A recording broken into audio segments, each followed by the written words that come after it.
Thank you to the woman who so kindly shared her wisdom and the story of her past with us. Even in her older years, she could still remember the mornings when the sky was still dark and her grandparents were already outside in the fields. They moved slowly through the early mist, their bodies bending and rising with each vegetable they picked. She used to watch them through the cracked window of their small home, feeling helpless. She was just a child, too young to ease their burden, but old enough to understand that it was heavy. By the time she left for school, their hands were already stained with soil.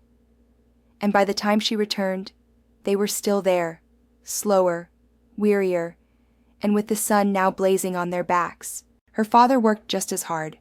He was gone before she opened her eyes each morning and didn't return until late at night. He labored in factories 6 or 7 days a week, performing the same grueling motions for hours on end. She never heard him complain, but she could see the toll it took, the weariness in his eyes, the silence at the dinner table. Her mother held it all together at home, cooking, cleaning, tending a garden, and raising 8 children without complaint. They were a proud Hispanic family, 5 generations into life in America, still scraping by, still facing limited opportunities. Large families were common, whether they could afford it or not. There wasn't much, but they made the most of it. Watching all of them work so hard, both broke her heart and lit a fire in her. She couldn't let their sacrifices be in vain. She studied with purpose. She worked long hours. She took every opportunity that came her way and refused to quit, even when it felt like the pressure might crush her. There were nights she cried into her pillow, overwhelmed by the weight of it all, but she carried that weight with determination. Eventually, everything began to shift.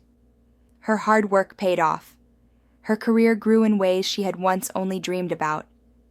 She bought her parents a home and told her father he never had to work another day in the factory again. She watched him exhale, a long, deep breath of relief that said more than words ever could. She gave her grandparents comfort in their final years, soft chairs for their tired backs, warm meals they didn't have to cook, and small luxuries they never asked for but deeply deserved. She filled their home with peace and joy.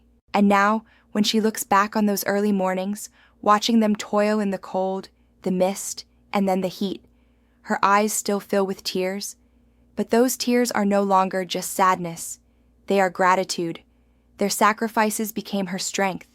Their prayers became her protection. Their pain became her purpose.